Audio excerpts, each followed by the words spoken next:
Good morning everyone. कैसे हैं आप सभी? आई होप कि सब अच्छे होंगे। सभी लोग घरों पे रहें, सुरक्षित रहें, इधर उधर घूमना नहीं है किन्हीं को भी।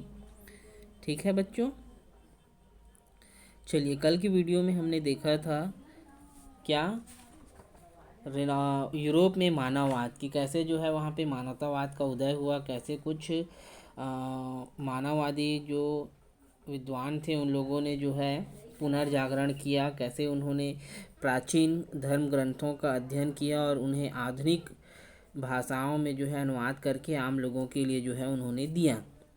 आज जो है हम देखेंगे भारत में, क्योंकि भारत में भी उस समय जो है पुनर्जागरण का काल चल रहा था, पर हमारे यहाँ जो है भक्ति आंदोलन, सूफी आंदोलन जो है अपने चरम पर था। चलिए देखते हैं भारत में। पहले देखा था कि भारत में भी संस्कृत, फारसी, अरबी आदि साहित्य का अध्ययन और अनुवाद जोरों से चल रहा था। इसमें ना केवल मुगल बादशाह बल्कि छोटी छोटी रियासतों के शासक भी पहल कर रहे थे। ठीक है, हमने क्या देखा कि हमारे यहाँ संस्कृत, फारसी और अरबी में जो है साहित्य का अध्ययन हो रहा था। इसमें जो है केवल मुगल बादशाह नहीं बल्कि छोटे छोटे जो रियासत थे उनके भी शासक जो है इसके लिए पहल कर रहे थे कि इस प्रकार के अनुवाद हों। इस काल में मुंशियों व मुनीमों का काफ़ी महत्व था। वे शिक्षित थे और उनके बिना शासन नहीं चल सकता था। ठीक है, मुंशी के बारे में मैं बता दूं। मुंशियाँ और मुनीम ये जो है किसी भी बड़े व्यापारी के यहाँ, अगर हम उसको दूसरे शब्दों में ले लें तो जो अकाउंटेंट होते हैं, आज के अकाउंटेंट और पहले के ज़माने के मुनीम और मुंशी हैं जो बही खाते का हिसाब रखते थे। ठीक है ना, तो वो क्या थे, बहुत पढ़े लिखे लोग थे और उनके बिना शासन नहीं चल सकता था, क्योंकि वो ही पूरे जो है खजाने का हिसाब किताब रखते थे। इन लोगों ने मुगल काल के बारे में कई ग्रंथ रचे जिनमें हम उनकी विवेचनात्मक और विश्लेषण की क्षमता देख सकते हैं। और ये पढ़े लिखे भी थे, तो इन लोगों ने क्या किया कि मुगल कालीन मध्यम वर्ग की मुगल काल के बारे में जो है इन्होंने बहुत सारे ग्रंथ रचे हैं जिसको हम देख सकते हैं।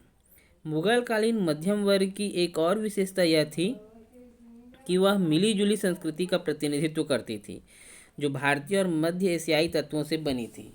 ठीक है ना, क्या देखते हैं हम अगर एक विशेषता कि जो मुगल कालीन मध्यम वर्ग था वह क्या थी, एक मिली जुली संस्कृति थी। वहाँ पर केवल जो है मुगल कालीन संस्कृति नहीं दिखाई देती थी बल्कि उसमें जो है भारतीय और मध्य एशियाई तत्वों की विशेषता भी दिखती थी। इसका रीज़न हमने पिछले वाले वीडियो में क्या पढ़ा था कि जो मध्यम वर्ग था वो व्यापार के लिए किसी एक राज्य में या एक देश में नहीं रहता था। वे अपने अपने, चूँकि ये गरीब और निर्धन भी थे, तो ये क्या करते थे कि दूसरे राज्यों में जाते थे, जिससे ये आपसी इनके विचार मिले, रहन सहन, जिसकी वजह से जो है ये संस्कृति मिली जुली दिखाई देती है। वे इन सभी धाराओं से अपनी प्रेरणा लेते और उनका दैनिक जीवन इनसे प्रभावित था। यही नहीं, वे राजाओं पर आश्रित होने पर भी उनकी स्वतंत्र रूप से आलोचना कर सकते थे। ये मध्यम वर्ग के बारे में हमने ये भी पढ़ा था कि जहाँ बाकी लोग जो है राजाओं या उनके शासन के संबंध में कुछ भी बोलने या उनके खिलाफ कहने से डरते थे, परंतु ये जो थे उनके संरक्षण में भी रहते थे, फिर भी जो है उनकी आलोचना करने से ये पीछे नहीं हटते थे। उदाहरण के लिए कई मुंशी अपनी पुस्तकों में औरंगजेब की असहिष्णु नीतियों की आलोचना करते हैं। भारत और यूरोप की बौद्धिक व्यवस्थाओं में एक महत्वपूर्ण अंतर यह था कि भारत में छपाई प्रेस का उपयोग ना के बराबर हुआ था। कल के वीडियो में हमने देखा था कि एक जो मजदूर है जर्मनी का, उन्होंने क्या किया था, उन्होंने जो है एक छपाई मशीन का आविष्कार किया था, लेकिन भारत में जो है छपाई प्रेस का आविष्कार नहीं हुआ था और बहुत ना के बराबर में उपयोग होता था।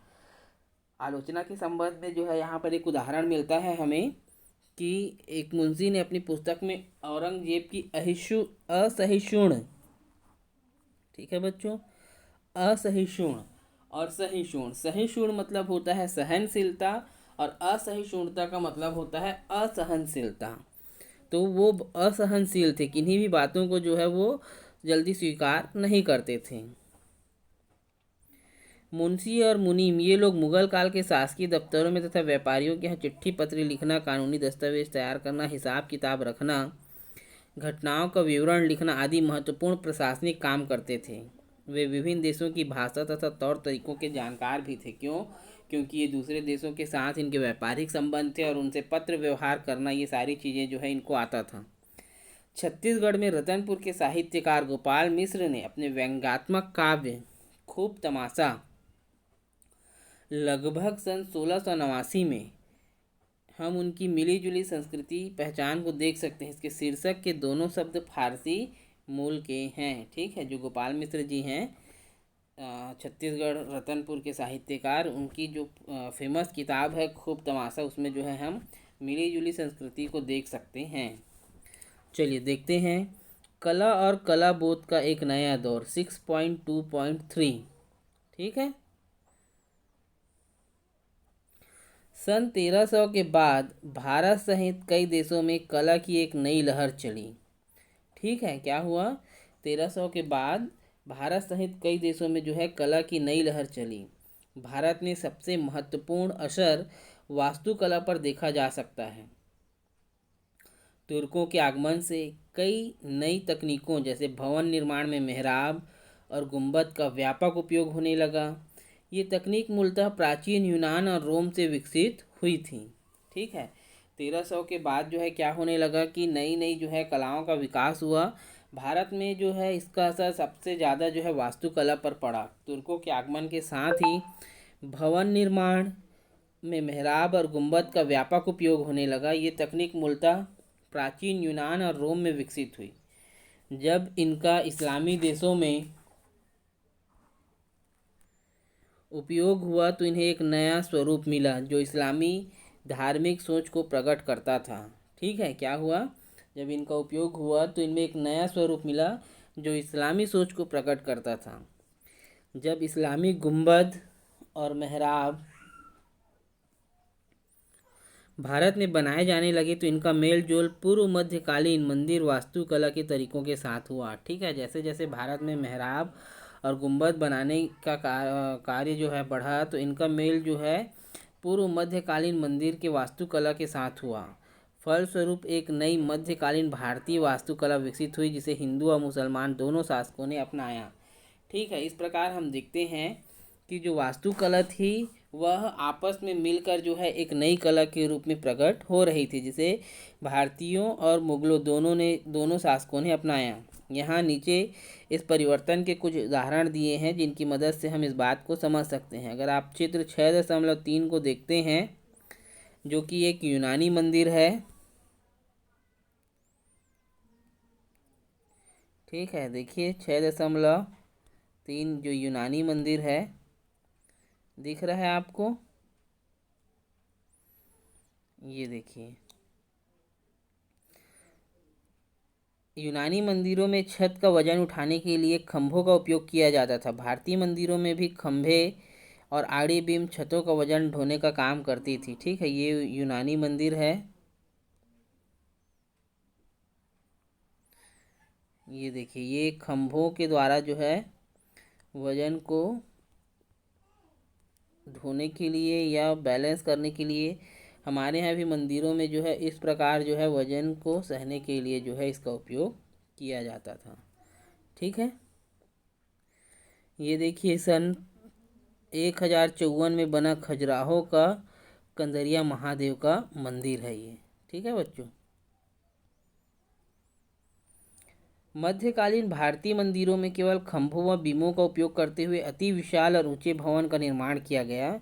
यहाँ पर हम खजुराहो का मंदिर चित्र 6.4 देख सकते हैं। देखिए यहाँ पर जो है खंभों के द्वारा ही जो है बहुत बड़े विशाल मंदिर का निर्माण किया गया है। ठीक है, ये देखिए, ये भारतीय शैली है वास्तुकला की। यह मंदिर लगभग 1000 साल पुराना है। इसे हम मंदिर निर्माण कला का उत्तम उदाहरण मान सकते हैं। इसमें एक अत्यंत जटिल आकृति सैकड़ों छोटे मंदिर शिखरों को मिलाकर बनाई गई है, बहुत ही जटिल है। ठीक है, देखिए 6.5 में ये फ्रांस के पेरिस में बना नॉट्रे-डेम गिरजाघर है। रोचक बात यह है कि उत्तरी यूरोप में भी जटिल आकृति वाले गिरजाघर 12वीं सदी से बनने लगे हैं। इस शैली को गोथिक शैली कहते हैं। इसका एक नमूना पेरिस नगर का प्रसिद्ध नाट्र डेम गिरजाघर है। देखिए ये है जो है एक बहुत कठिन शैली में बना, जटिल शैली में बना हुआ मंदिर है। ठीक है, ये आपके स्क्रीन पर देखिए ये दिख रहा है। ये जो है जटिल तरीके से बनाया गया मंदिर है। आज से 2000 साल पहले रोमन साम्राज्य में छत को उठाने के लिए मेहराबों का भी उपयोग होने लगा था। ये देखिए ये क्या है, छत को उठाने के लिए जो है मेहराब का उपयोग होने लगा था। देखिए ये दिख रहा है आपको मेहराब का उपयोग, ये छत को उठाने के लिए। ठीक है, मेहराबों की मदद से गुंबदों का भी निर्माण होने लगा था। आगे हम रोमन गुंबद पैथियन देख सकते हैं। अंदर से देखने में यह बहुत भव्य लगता है, लेकिन बाहर से देखने में उतना प्रभावी नहीं दिखता है। ये देखिए ये है बाहर से प्रभावी गुंबद इस्लामी वास्तुकला की देन है। यरूशलेम में सन 691 में बना गुंबद डोम ऑफ द रॉक चित्र 6.9। ठीक है, देखिए 6.9 ये है आपका, ये है 6.9 का चित्र। ठीक है, ये बाहरी गुंबद दिख रहा है आपको। जबकि इस वाले में जो है हम देखेंगे, इस वाले में जो है ये गुंबद जो है हमको अंदर की ओर से जो है ये दिखाई दे रहा है। अंदर से गुंबद बहुत प्रभावी दिख रहा है, लेकिन जब हम इसके बाहर से देखते हैं तो ये उतना प्रभावी नहीं दिखता है। इसमें देख सकते हैं कि मेहराबों से सजे भवन पर शानदार ऊंचा गुंबद कितना प्रभावशाली दिख रहा है। भारत में शैली के साथ भारतीय मंदिर वास्तुकला का सुंदर मिश्रण हुआ, जिसके विभिन्न रूप हम विजयनगर के लोटस महल, फतेहपुर सिकरी, ठीक है, बुलंदशहर ना, कहाँ है बुलंदशहर, फतेहपुर सिकरी, ठीक है, गुंबद और मेहराब का नया और अद्वितीय स्वरूप ताजमहल जो है हम देख सकते हैं। ताजमहल के गुंबद और मेहराब में भारतीय नक्काशी व डिज़ाइन का समावेश है। उदाहरण के लिए गुंबद शीर्ष पर बना विशाल उल्टा कमल का फूल और उससे निकली कलसावली गुंबद खुद गोलाई के साथ एक गेंद का आभास देती है। ये देखिए आपका, ये इसमें जो है लोटस बना हुआ है जिससे ये ऊपर दिखाई दे रहा है। ये है हमारा क्या, ताजमहल।